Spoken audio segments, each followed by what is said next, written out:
Assalamualaikum warahmatullahi wabarakatuh. Perkenalkan, nama saya Aulia Mudrika Zain dengan NIM 221080200028. Saya dari Program Studi Perbankan Syariah. Tugas ini saya lakukan untuk memenuhi ulangan tengah semester mata kuliah perilaku organisasi. Di sini saya akan menjelaskan materi perilaku organisasi, yaitu dari bab 2 sampai bab 7. Yang pertama adalah perilaku organisasi. Perilaku organisasi adalah bidang studi yang menyelidiki pengaruh yang dimiliki oleh individu, kelompok, dan struktur terhadap perilaku dalam organisasi yang bertujuan menerapkan ilmu pengetahuan semacam ini guna meningkatkan keefektifan suatu organisasi. Nah, organisasi ini adalah unit sosial dengan sengaja diatur terdiri atas 2 orang atau lebih yang berfungsi secara relatif terus-menerus untuk mencapai sasaran dan serangkaian sasaran bersama atau memiliki tujuan bersama.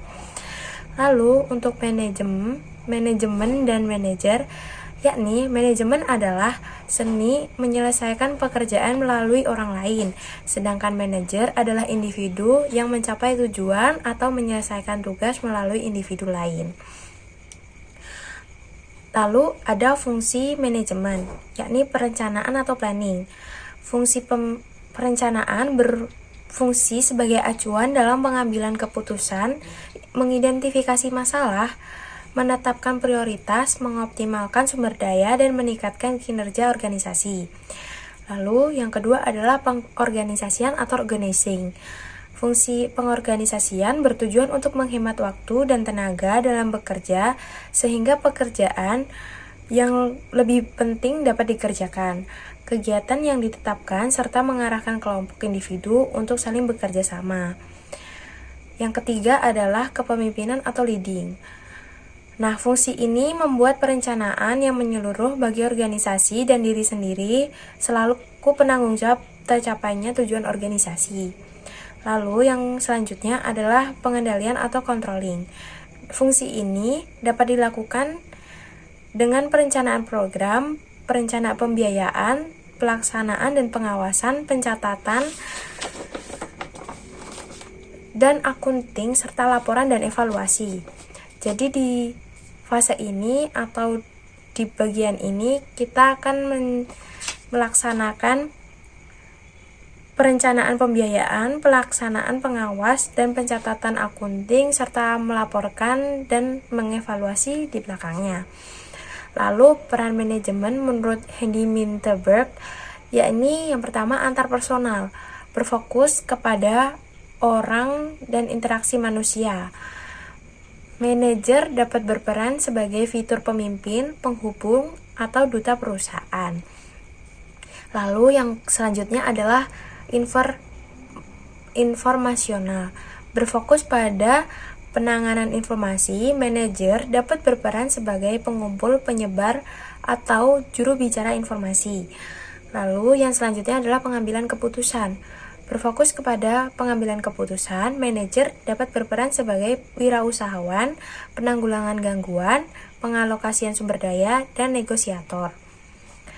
Nah, untuk yang selanjutnya adalah disiplin ilmu yang mendukung, yakni yang pertama adalah psikologi, yang kedua adalah psikologi sosial, yang ketiga adalah sosiologi, yang keempat adalah antropologi, dan yang kelima adalah ilmu politik. Nah, tantangan dan peluang dalam hal ini yakni yang pertama ada ekonomi, lalu globalisasi, keragaman angkatan kerja, peningkatan kualitas dan produktivitas, jumlah tenaga kerja, peningkatan layanan pelanggan, keahlian personal, pemberdayaan karyawan, inovasi dan perubahan. Nah, untuk materi selanjutnya yakni adalah mengenai sikap dan kepuasan kerja. Yang pertama, sikap. Sikap tersebut adalah pernyataan evaluatif mengenai suatu objek, orang, atau peristiwa. Komponennya ada 3, yakni kognitif, yaitu segmen pendapat atau perencanaan, kepercayaan dari suatu sikap. Lalu yang kedua adalah afektif, segmen emosional atau perasaan dari suatu sikap. Yang ketiga adalah perilaku, suatu maksud untuk berperilaku dengan cara tertentu terhadap seseorang atau sesuatu. Nah, di sini ada the components of an attitude. Yang pertama itu kognitif sama dengan evaluation. My supervisor give me a promotion to a coworker who deserved it less than I did. My supervisor is unfair. Ini termasuk negative attitude toward supervisor. Nah, yang kedua itu adalah affective atau feeling. Nah, I dislike my supervisor.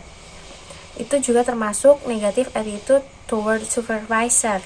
Yang ketiga adalah behavioral atau action. I'm looking for other work.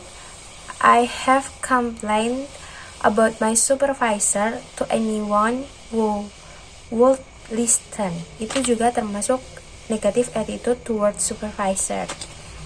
Nah, sikap kerja itu ada kemampuan kerja. Kemampuan kerja ini mengacu pada kenikmatan atau kepuasan yang dimiliki oleh karyawan saat bekerja di organisasi tertentu.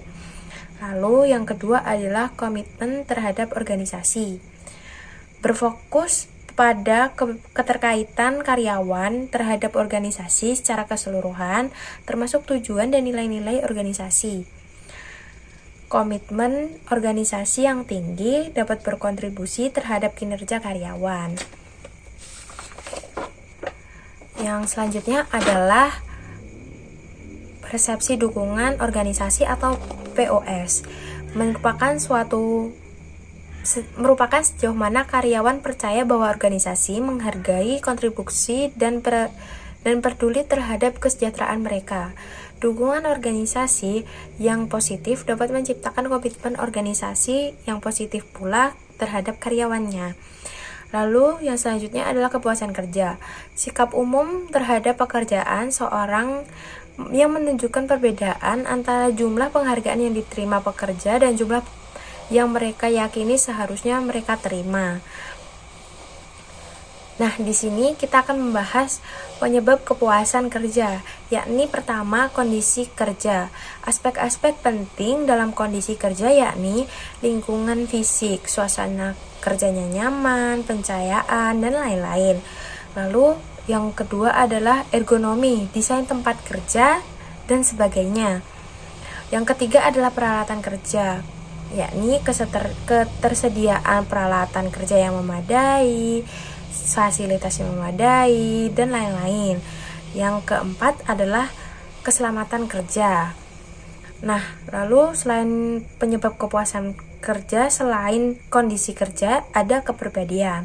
Aspek-aspek penting dalam kepribadian kerja yakni adalah nilai-nilai. Sejauh mana nilai-nilai individu sejalan dengan nilai-nilai perusahaan.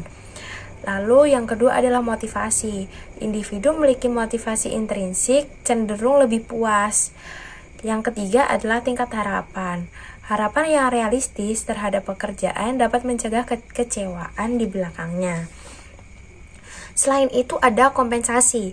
Kompensasi mencakup pertama, gaji yang kompetitif dan sesuai dengan pasar kerja. Lalu yang kedua adalah tunjangan kesehatan, tunjangan pensiun, dan lain-lain.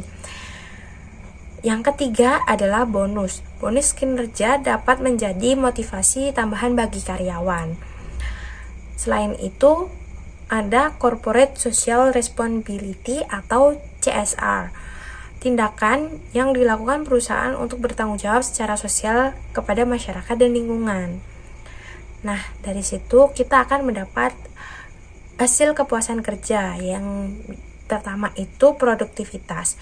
Ukuran efisiensi dalam menghasilkan output atau hasil dari input atau sumber daya. Dalam konteks pekerjaan, produktivitas mengukur seberapa banyak pekerjaan yang dapat diselesaikan dalam kurun waktu tertentu. Nah, lalu ada organizational citizenship behavior atau OCB. Nah, perilaku sukarela yang telah dilakukan karyawan di luar tugas formal mereka yang bertujuan membantu organisasi. Selain itu ada kepuasan konsumen. Tingkat sejauh mana harapan konsumen terhadap suatu produk atau layanan yang terpenuhi. Kepuasan konsumen dipengaruhi oleh kualitas produk, pelayanan, pelanggan, dan harga, dan lain-lain. Lalu kepuasan hidup. Evaluasi global seseorang terhadap kualitas hidupnya ini mencakup beberapa aspek kehidupan seperti pekerjaan, keluarga, kesehatan, keuangan, dan lain-lain.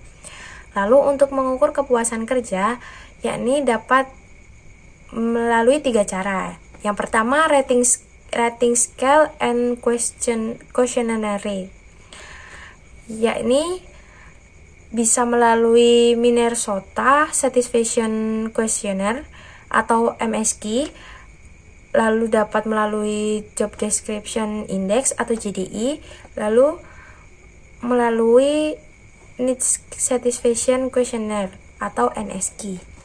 Lalu selain itu dapat melalui Critical Incidence atau interview. Perilaku kerja yang kontraproduktif itu merupakan, atau kata lainnya Counterproductive Work Behavior atau CWB, merupakan tindakan yang secara aktif merusak organisasi, termasuk mencuri, berperilaku agresif terhadap rekan kerja, atau terlambat ataupun absen.